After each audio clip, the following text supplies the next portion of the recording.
Welcome to the show. I'm John DeBona, and I'm glad you're here. This is where we cut through the noise and break down the issues happening in our country.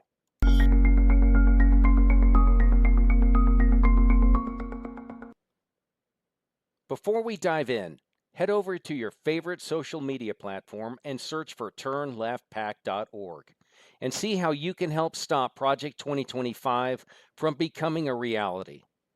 Tonight, we'll be talking about how this dangerous plan could dismantle FEMA and NOAA, leaving us completely exposed when disaster strikes. Project 2025 would cripple FEMA, leaving hurricane disaster response in chaos. We must resist Project 2025. On page 535, Project 2025 states, emergency response should be localized. Page 610, FEMA should be stripped down, leaving states to manage disaster recovery. When hurricanes like Helene hit, FEMA is essential. Gutting it would mean slower, uncoordinated responses, leaving Americans stranded in disaster zones with no federal backup. Project 2025 leaves us vulnerable when we need help the most.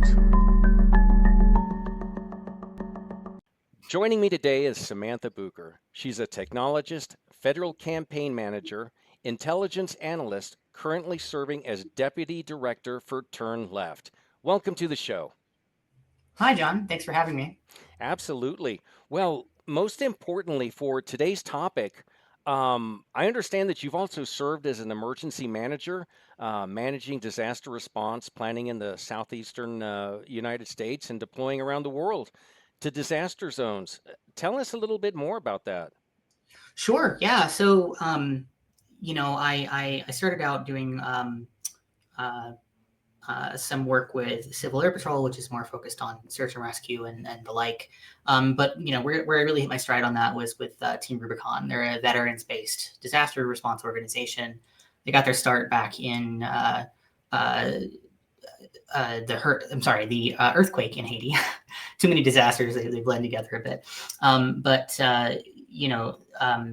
I served as their regional planning manager for FEMA Region 4, which is the southeastern United States. It's a pretty weather-heavy area, as we've seen recently, of course. And, I think I spent probably,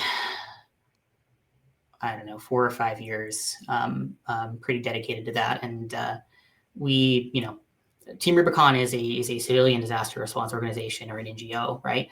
But obviously, we coordinated a lot with federal agencies, with state governments, et cetera. So, for example, I had the opportunity to work with the Joint Mission Planning Team for Hurricane Joaquin, and South Carolina was kind of one of the major states that was impacted by the hurricane. So, at the time, that was Governor Nikki Haley and her staff, and we're in a very different place politically today than we were back in 2015, 2016.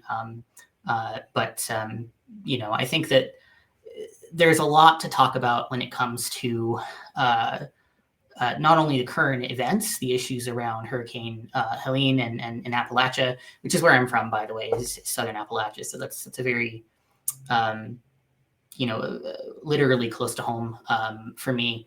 But I think importantly, when it comes to things like Project 2025, but also just in general with the increasing frequency of these really extreme violent disasters, we really need to sit down and take a really hard look at our nation's policy around how disasters are prepared for in the resiliency space, and also how we respond to them and ultimately help communities recover. So happy to kind of dive into that in any area that is of interest. Well, thank you so much for joining us. And let's do that. Let's dive right in and start by discussing FEMA and the massive changes that Project 2025 proposes. Samantha, what does Project 2025 propose for FEMA? Yeah, essentially, so I want to start by kind of clarifying what FEMA is and what they do, right? So, I served many times on the ground as a planning section chief, which is a role within sort of this national system that was developed after 9/11 called the National Incident Management System. And one of the things that that does is it helps local, state, and federal authorities, the military, and everything from police and fire departments to even some private sector companies that are involved in things like infrastructure, to be on the same page when it comes to disaster response, right? And that was a really hard lesson that we learned after 9/11, when coordination between the agencies was a major part of why the response, or at least the review of why the response could have been better than it was in 9/11. And Hurricane Katrina in 2005 really drove that home, and so that's where you had President Bush really kind of pushing the kind of implementation of those plans. In fact, it was President Bush who implemented a lot of our national pandemic response plans, which Trump then, of course, dismantled just in time. So it is a famous story of him, reading a book on a flight back, I think, from Texas to the White House, and about pandemics, and what he read scared him so much that he immediately called a meeting to develop a plan to respond to that. But here's the thing about FEMA, and so this is what a lot of people don't fully understand, is that FEMA's not in charge. They're not coming in and swinging the axe around, right? We have in this country a really unique situation that kind of comes out of this idea of home rule, where even like a local county has the ultimate authority essentially in their area. So when a disaster happens, those however a state has decided to implement their emergency management departments, sometimes that's a dedicated like statewide or regional approach. Sometimes they just defer that to local, basically to the counties, and kind of rely on their plan. But essentially, the governor of a state has to declare, do what's called a preliminary damage assessment, and then declare an emergency, or request a disaster declaration, right? And that is actually that's something that unlocks funds. That's something that's actually in the law that Congress put in place, right? And so, the federal government and FEMA can't just kind of like run in like swinging anytime something happens. They defer to those local government and sort of the closer to the ground, right? The idea of that is sound. I mean, it basically means that you want to take, like, if a local government or a state government can handle a disaster on their own, then federal resources can be put elsewhere, when other disasters happen. But and so FEMA's role when they get involved is coordination.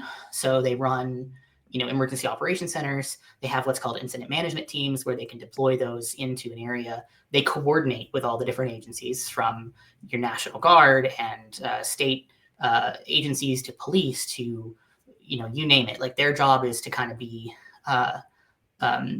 less the quarterback on the field and more the coach, right? Like, they are kind of in that role of bringing together the pieces and trying to keep things organized. The other thing that they do is write checks, and that's what a lot of people miss about what their role is.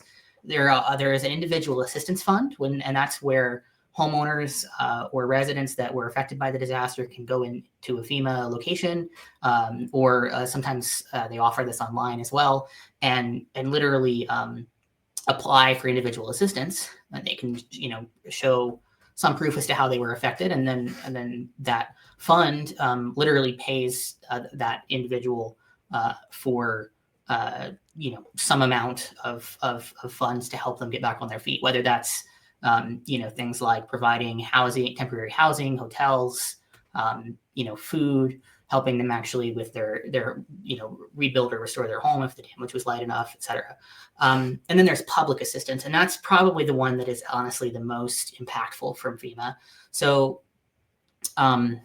disasters cost a lot of money, and you have an area like, if you look at Western North Carolina right now, there are all of these local governments and so on. Their police have been throwing God knows how many hours, overtime hours into the mix. Their government staff are taxed. Their firefighters are taxed, and so that that is a huge extra expense and burden on a community. On top of that, the community in a lot of cases, and even the state, is responsible for rebuilding a ton of infrastructure. You have, Lord knows how many county roads, state highways, power infrastructure has to be restored. There are numerous things that are handled in that way. And so FEMA, when a disaster is declared, counties that are within the declaration zone are eligible to receive what's that public assistance, the PA fund, right? And so, that historically has worked pretty well for us. But, starting in, maybe the mid 2010s, the frequency of these large disasters started to be so high that we were running out of those funds, 11 months into the year, 10 months into the year, 8 months into the year. In the world of disaster management, I know a number of people, including myself, that called 2014 the year of hell, because it was one thing after another: floods, tornadoes, but it only really got worse and more extreme from there, right? And we had some good years, especially with regards to the hurricane season. But I mean, even simple rainstorms that previously wouldn't have caused a lot of damage are now causing 500-year floods, right, on a more regular basis. And so the real challenge that we have in front of us is, in the richest country on the face of the earth, we are putting our citizens in a position where the support is not in place for their needs. And we're putting local and state governments in a position where the support's not in place for their needs. And that's not FEMA's fault. They are limited by the funds that are authorized by Congress. So what Project 2025 will do is further gut those funds and try to push that responsibility back down to the states. There are states, especially in the Southeast, that will quickly be bankrupted by that. FEMA is no longer just about coming in and kind of providing that support. I think that we need to really look at, from top to bottom, how our disaster management and response and recovery system works in this country, and really put together a much stronger, more robust plan with the right amount of funding and the resources to handle it. Because we're not talking about a mega hurricane every couple of years. We're talking about having to save the lives of and help recover 10-20% of the American population every year or two. And that's a completely different world than what we lived in even 5 or 10 years ago. And at the moment, I would say that we are not necessarily prepared to handle that, and it's going to become a budgetary issue. So that's kind of a bit of a long way to get there. But I think that the idea of when FEMA is already running out of their congressionally authorized funds and having to dip into reserves or get emergency funds authorizations 8 months into the year, sometimes even sooner, the idea of gutting their funding even more, that's just taking food and money out of the mouths of people that really need it the most. Indeed. Without FEMA's coordination, response times would increase dramatically, leading to chaos and a greater loss of life. And we were touching on this on our next question. What do you think the effect of removing these agencies on disaster response would be? And it seems to be it will have a very big and negative impact. Sure. I think that we would have a situation where if FEMA were no longer able to, let's say, even issue a quarter of the public assistance funds that they currently do on a yearly basis, right? You're in a situation there where suddenly all of these counties that are not only having to rebuild after a disaster, they're no longer going to be able to pay their police officers. They're no longer going to be able to pay their firefighters. They're not going to be able to, maintain their infrastructure or rebuild things. And I think what's really people miss a lot of the times is that FEMA public assistance, the PA fund, often prevents massive tax hikes within those states and those counties, because if the county runs up a bill for rebuilding like vital infrastructure all over the place, or paying god awful amounts of payroll and so on for folks that deserve it after being involved in responding to something so intense in their own home. You're gonna end up with a situation where those county governments are going to have no choice but to ratchet up their taxes, and so that is really throwing bad after worse, right? It's throwing salt in the wound. It is, it's a pretty well known fact that the majority of federal funds that are contributed to the federal government, disproportionately, it is the states with higher poverty levels and the states with frankly more Republican governance, especially in the Southeast, that receive the majority of the dollar for dollar benefit for those things. So this idea of, let's just kick it back to the states is sure, but is Mississippi going to be able to handle the next Category 5 hurricane on their own, or the next tornado outbreak in Arkansas? Right? Are we saying that up in Montana, that people up there should just have to deal with the wildfires and floods at a state level with no federal assistance? You'll probably start to see states try to band together, but we are a federal unitary system, and it is the responsibility and role of the federal government to support the states when the states can't handle it. I think something that a lot of people are really missing, and truly, I think this is a way forward for a lot of things, is climate change and disaster resiliency is a national security threat. President Bush understood that, and that's why he implemented the programs that he did. Created entire departments and forced systems into place that allowed us to be more well coordinated and work together more effectively.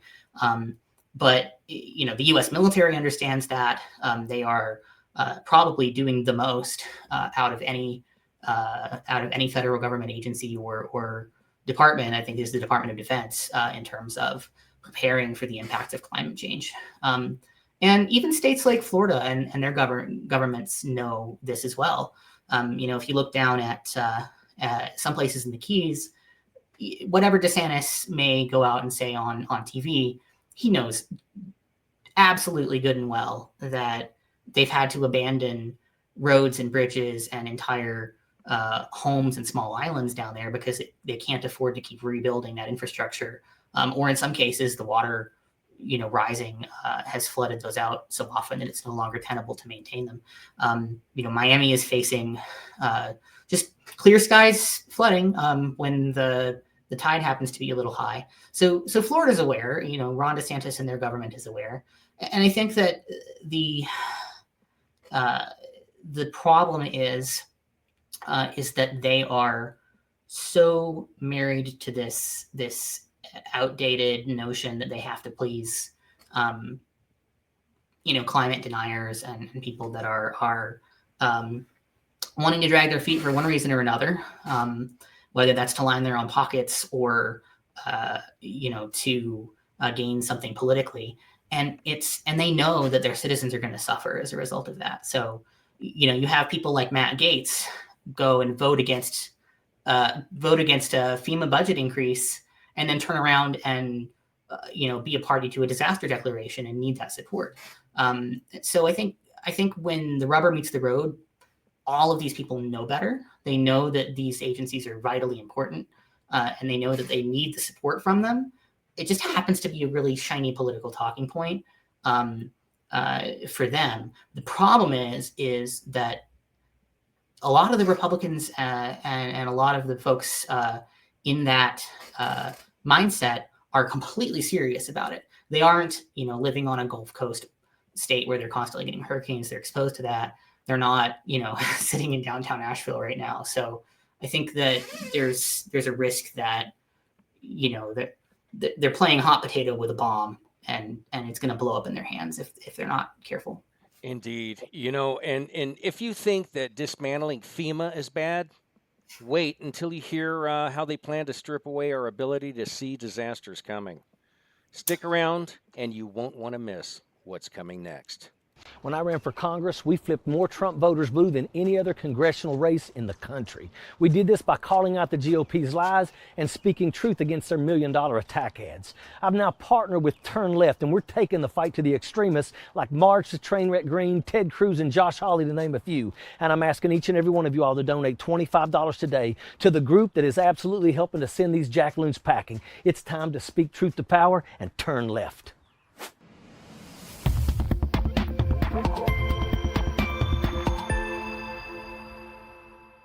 We've all seen the devastation of natural disasters: hurricanes wiping out entire neighborhoods, wildfires burning for miles. Now imagine what would happen if the agencies that predict and warn us about these disasters were gutted. Samantha, what is NOAA's connection to disaster response, and how would Project 2025 affect it? Absolutely. So, like I said before, the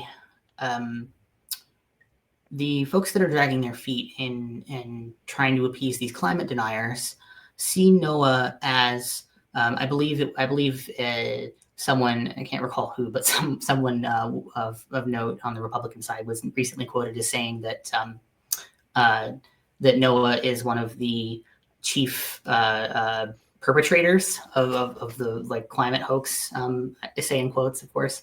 And I think that that's incredibly dangerous because NOAA, of course, is the agency that is responsible for developing a lot of the climate models and the weather models that we use.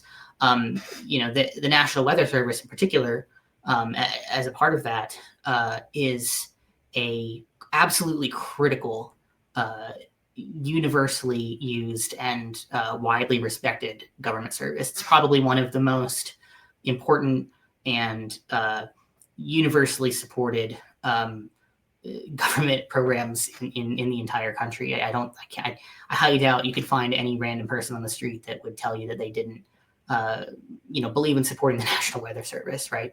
And I think NOAA, I think one of the things that Project 2025 is attempting to do is to replace people who have made their careers in government agencies like NOAA because of their expertise and their professionalism in certain fields, like they're scientists, they're mapping GIS specialists, they're people that are doing data science work and doing important research, and replacing them with loyalists that are primarily in place for the political gain of Trump and the modern Republican Party. I think that is incredibly dangerous because we don't need maps coming out pre-sharpied for us. Like if the hurricane's going to go a certain direction, it's probably pretty important that people know that.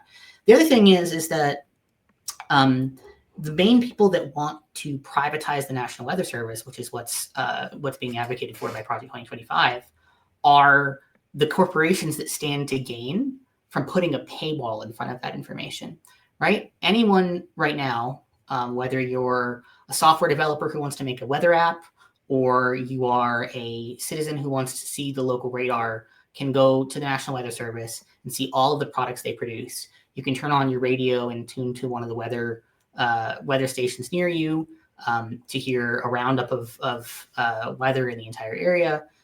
You can get alerts, as someone who grew up in East Tennessee, those tornado alarms at 11 o'clock at night were a pretty important a factor of life. Indeed. But imagine that in a scenario where we privatize the National Weather Service or even significant parts of it. Sorry, you've got to pay a subscription fee now to some private company like the Weather Channel or what have you. In order to be able to tune into those alerts, right? This is already something that is the wheels of this have been in motion for a few years now. I believe even John Oliver did a segment on this about the dangers of privatizing the National Weather Service.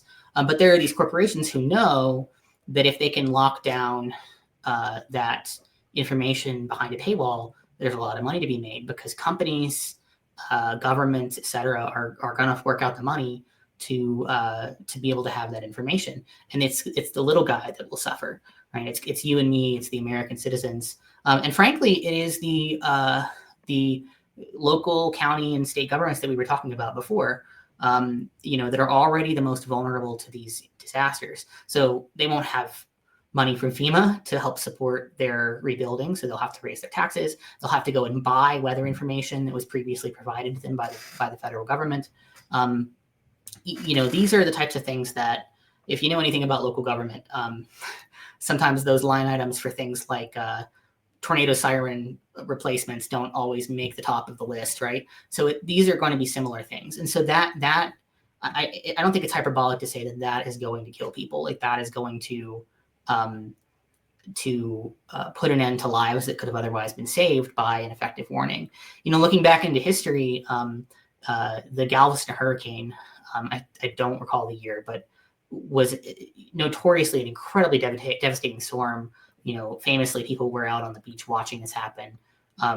And that, hurricane and the mass death that occurred from the impact of it was really what set into motion the creation of a national kind of weather program, right? And so, it took a long time to develop into the National Weather Service that we have today. But I think it has proven for many decades to be, again, one of the most valuable, important, and widely respected agencies that we have. And gutting it is irresponsible, self-defeating, stupid, and will kill people. Indeed. Without these programs, entire regions would be blindsided by storms that they didn't see unless they had this paid service. That is just that just seems so unfair to emergency preparedness, especially for coastal and rural areas. Yeah, I think I mentioned this kind of earlier as well, and I think that, in my view, we need to really take a really hard look at how we're handling disasters and preparedness in this country. I think that, one of the things I learned in doing work internationally is that the U.S. military is one of the best, one of the most effective disaster response entities in the world.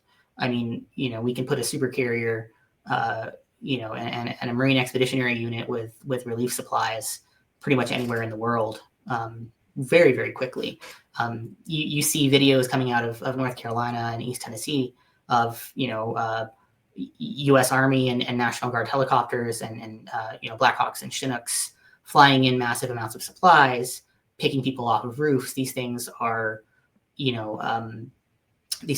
really incredibly helpful. And the biggest thing about disasters in terms of preparedness is making sure that you're building an environment that supports the community being protected from the disaster. So what that can look like is things like data. Like when NOAA creates and provides flood mapping models, for example, that's showing a local government, hey, the way that the water is going to flow is going to, could potentially flood these areas, and that helps them manage risk. I think something that, we haven't talked about yet, but is really, really important is this idea of the National Flood Insurance Program. So that was put into place to help individual citizens recover after floods, because guess what? Most private insurance companies don't cover flooding. Flood insurance is a completely separate thing, and they're very hesitant to do that. In fact, there are areas of the country where a number of insurance companies have completely pulled out because they're, they've rightfully assessed that the financial risk to them of insuring, tens or hundreds of thousands of homeowners in these areas, Florida, the Gulf Coast, some fire-prone areas, New Orleans in particular is an absolutely, very, very vulnerable place. And I think that, they're not going to take up the risk on that. That's this idea that we can end the National Flood Insurance Program, which is what which is what Project 2025 proposes doing, and that the states will just take care of everything, or insurance companies on the private side will pick up the slack, is ridiculous. Sure, you probably will be able to find insurance where you pay probably double your mortgage every month in order to have that flood insurance, but it's not sustainable. And I mean, I think that's going to to lead to a lot of pressure and a lot of impacts on people. So I think what we really need to do as a nation, and us as policy experts as well, as people who are putting together the types of policies and have the subject matter expertise and the domain knowledge to do that, we need to look into the future and say, what does an ideal disaster preparedness, response, and recovery look like? Like, what would be an entirely new approach to doing this? There are models around the world that work really well. We have a model within the Department of Defense that works quite well. But what we are going to need ultimately is an act of Congress, and hopefully not an act of God, but to get a truly comprehensive disaster reform bill in place. And I think that that is going to become increasingly important over the coming years. And I think that, we've made steps in the right direction. The formation of the Climate Corps, for example, as a callback to the CCC and that sort of thing is definitely moving in the right direction. But we have an entire generation of millennials and now Gen Z who are unable to even consider homeownership in the first place because of our housing crisis, right? So I think that there is room to explore, how do we set up the systems and the logistics and the infrastructure to do this kind of work, whether that's resiliency under blue skies conditions, where we're working to make sure that communities are safer from disasters in the first place, or that's response, where people have to get plucked off of a rooftop, or that's recovery, where we're looking at, okay, how do we rebuild better? There are a lot of needs, and there is a lot of room to tap into a lot of that generational sort of talent pool, and bring younger people into this process. I a lot of the times I was the youngest person in the room in a lot of these emergency management circles. And I think it's a shame, because we have 24-year-olds running our nuclear missile silos, and people that are 5 years from retirement handling our disasters. So I think there's some adjustments to be made there for sure. There are also some incentives that can be offered too, right? Military service has a lot of benefits for people who join it, but a lot of the civilian services are not providing that kind of benefit to people. So I think that there's definitely a need for that kind of like comprehensive reform that really looks at how can we fund and build a disaster agency or model that brings in fresh blood, that deploys those talents where they're needed, and that really kind of helps reinforce and guard our citizens from what is going to be an increasingly dire threat in the years to come. Outstanding points. What we do know about NOAA is that NOAA is not just another agency, but it is the difference between life and death for a lot of people. And if you think that this is the worst part, think again, because after the break, we're going to dive into how these cuts will leave you and your family utterly defenseless. Today, we have an amazing show for you. Join myself, special guests, and celebrities. What's going on, Ice-T? Andrew Yang. Somebody else was hopping on. Oh, hold on. What's going on, Battle? As we roast GQP Jackaloons. He may not be a real businessman, but he is one hell of a con artist. That's what it is. That's what they got indicted for. Treason and sedition. And addresses the headlines of the day. They must be held accountable. Live streaming every night. I got more time in a friggin' quarter in a friggin' combat zone than you probably got in the military.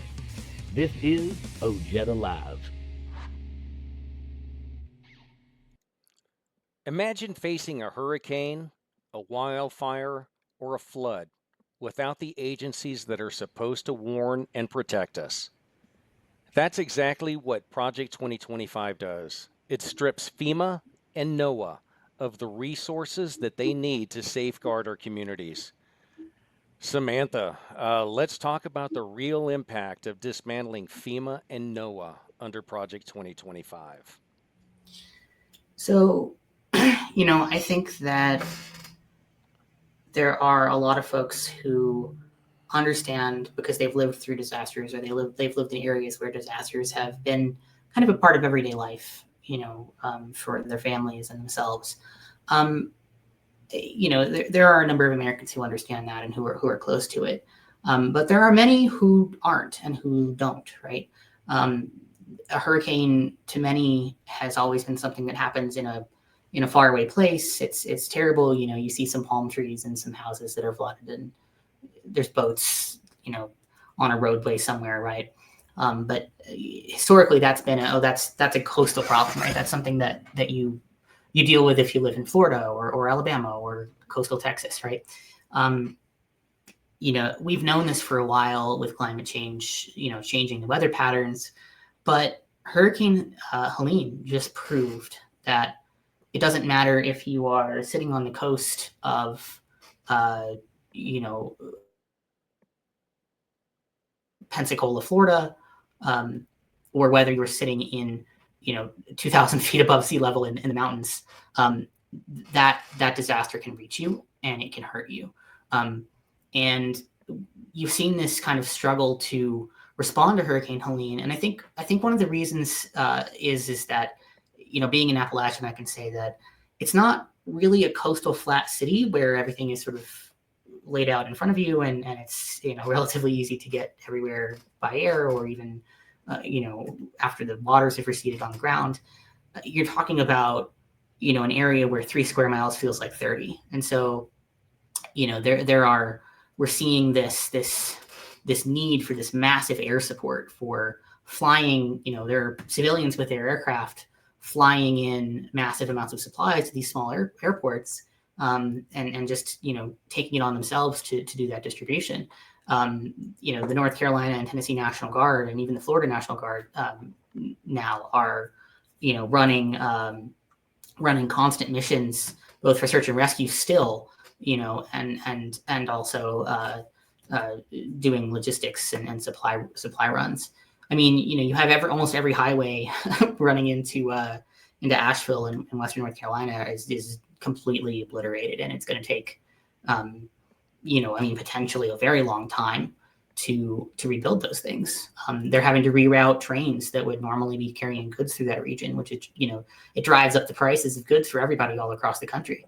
You pair a couple of those together, you get one whammy like Helene, and then another hurricane or a major tornado outbreak that takes out an oil refinery or some other critical piece of infrastructure, or even just a regular old flood, and all of a sudden there are less products on the grocery store shelves. It's harder to get things from point A to point B, and these veins, these connections that kind of like link us together as a country are not necessarily something you can trust and rely on.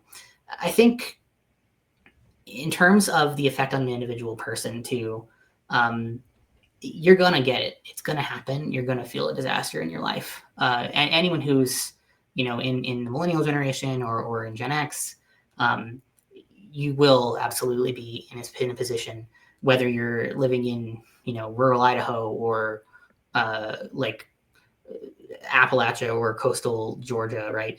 You're going to have some kind of a disaster affect you and your area.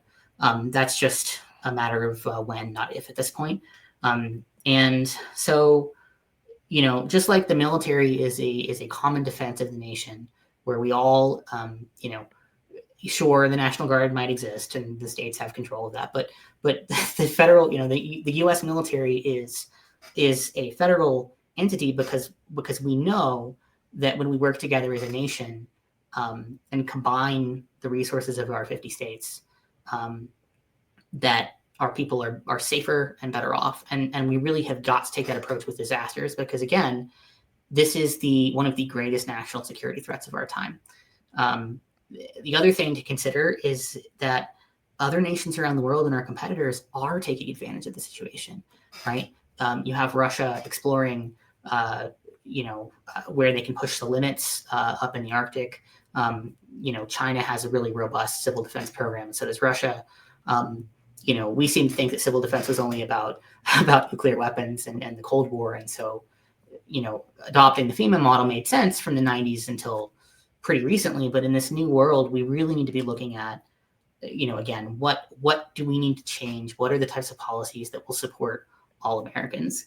Because it's going to be all Americans. I mean, it really is. And I think that, anybody who thinks that they're immune should take one look at Hurricane Helene's destruction across the Southeast and really understand that it doesn't matter if you're at sea level or 2,000 or 5,000 feet here in Colorado. You can and very likely will be subjected to these things. I think,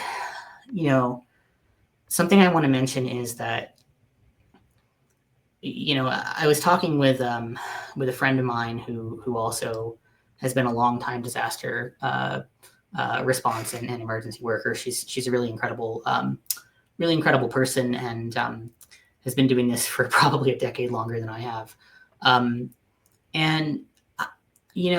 We knew, right? Like we were discussing this and we knew as early as Friday, like Saturday, we knew that this was going to be as bad as Katrina was from the perspective of the impact that it had on people. I said, earlier this week, we're looking at, probably I would not be shocked at all to see a death toll of counted bodies, right, reach something like 1,500 people when all is said and done. That seems extreme. Like it seems, I've had reactions from people when I've said that in the last few days that have been shocked and like, no, surely not, right?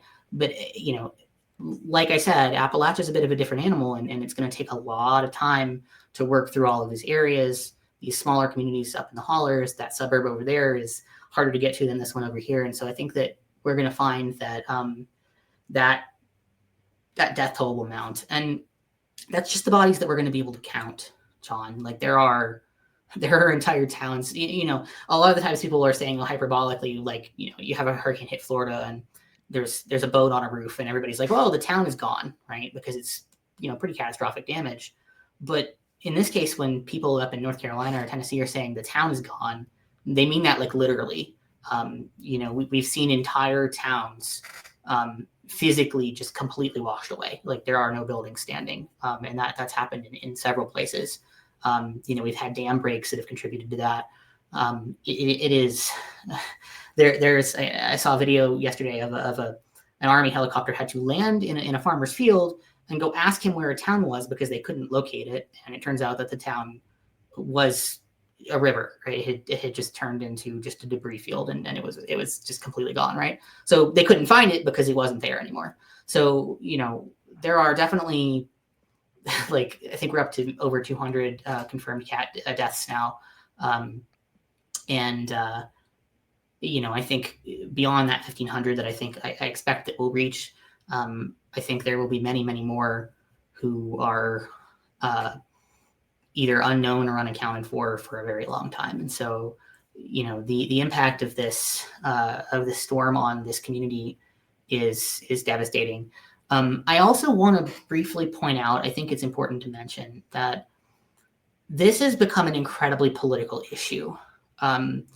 In disasters, generally what happens is everybody puts aside their differences. Like I being a progressive, I worked with Nikki Haley's team in South Carolina for Hurricane Joaquin, right?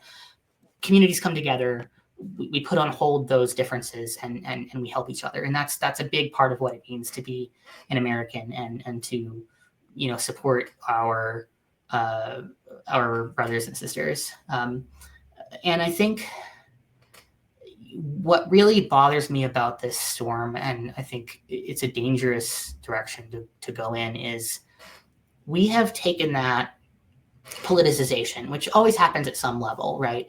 There's always a little bit of like, oh, the funding and like you voted against that or you supported this. That's always been around, but it's been low key. But this disaster is different, and I can see it unfolding where strategists have identified that this is going to be an issue that is going to influence the way people vote in November, with an election, just shy of just a little bit over 30 days away here. And they're right. They're right to think that. You can even see the Russian Twitter bots kind of going wild on this whole. Why are you giving funding to Ukraine and not Appalachia, right? It's just a ridiculous narrative on the surface. But when you don't understand what FEMA does, you think that they should be doing more than they are even supposed to, or they're authorized by law to do. When you don't understand sort of how a disaster ground works, and when you are a part of a community that's hurting and feeling left behind, just because of the scale and enormity of this thing, it's pretty easy to see why people would be swayed by the narrative to think, well, of course, of course they're not giving us the support that we need. They're failing, right? You saw failures in the past. Certainly, Hurricane Katrina obviously was a major one, but it didn't take a day or two for people to start, like the news media, to start complaining about looting.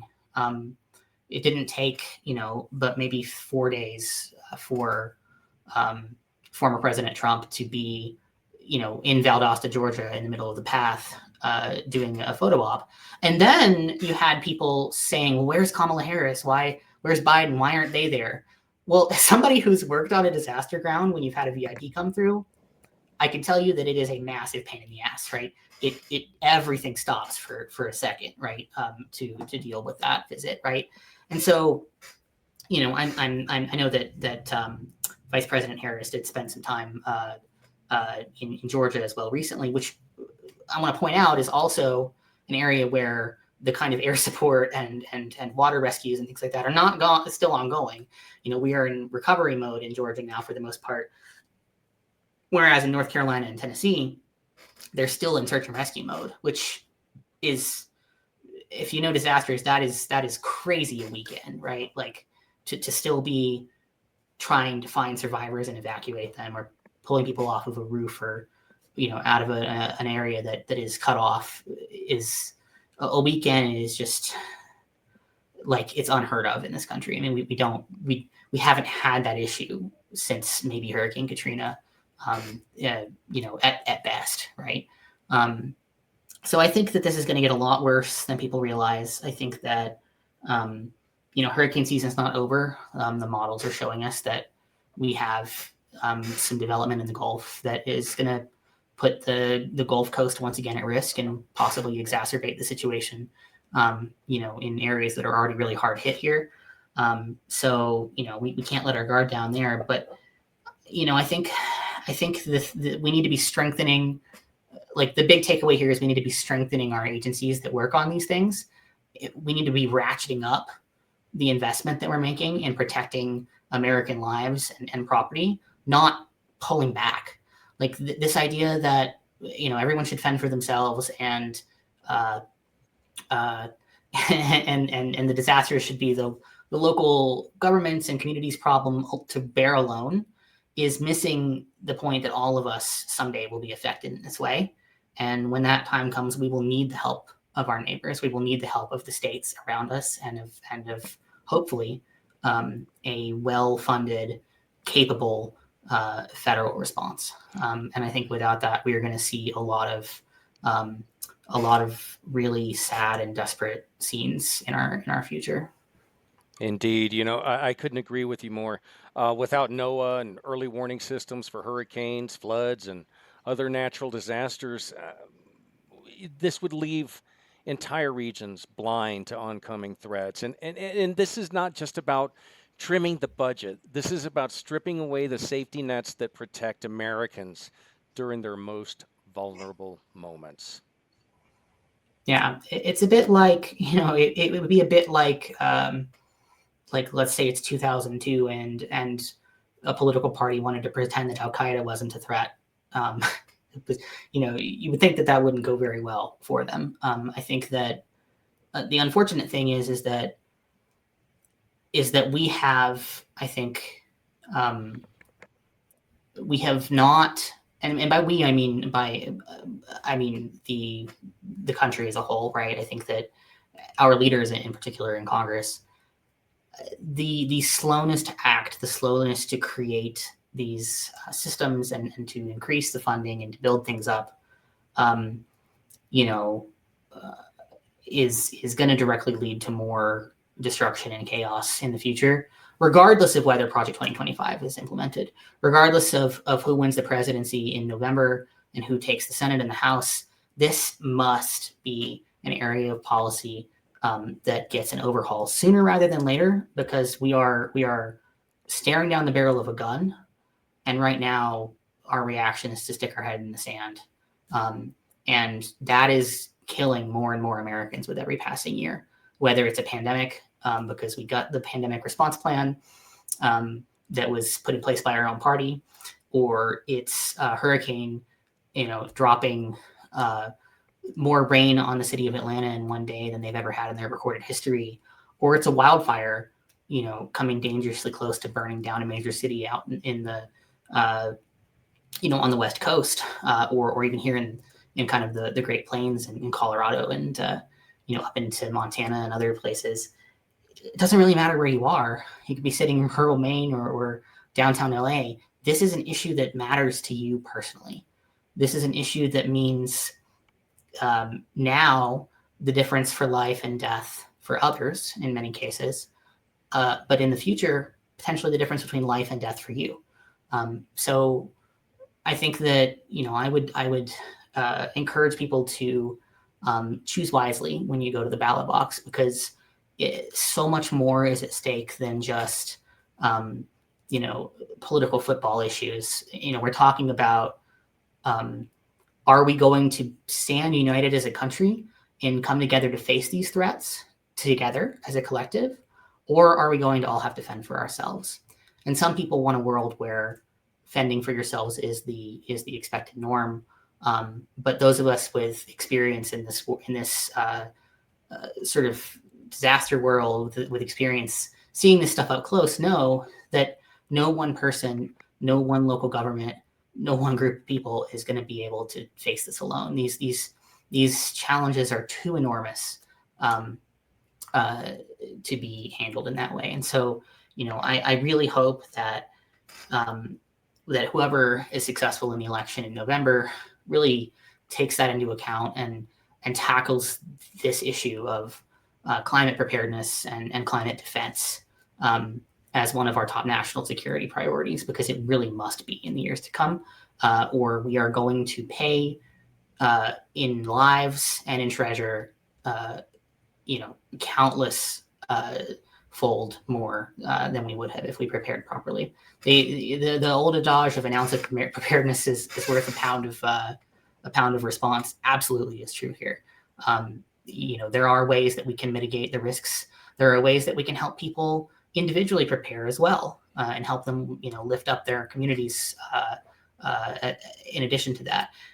And we just need to make sure that we're providing that training and that support and the funding to make sure that that's happening. And currently, I don't see the movement that needs to happen on that happening, even in our current administration and our current Congress.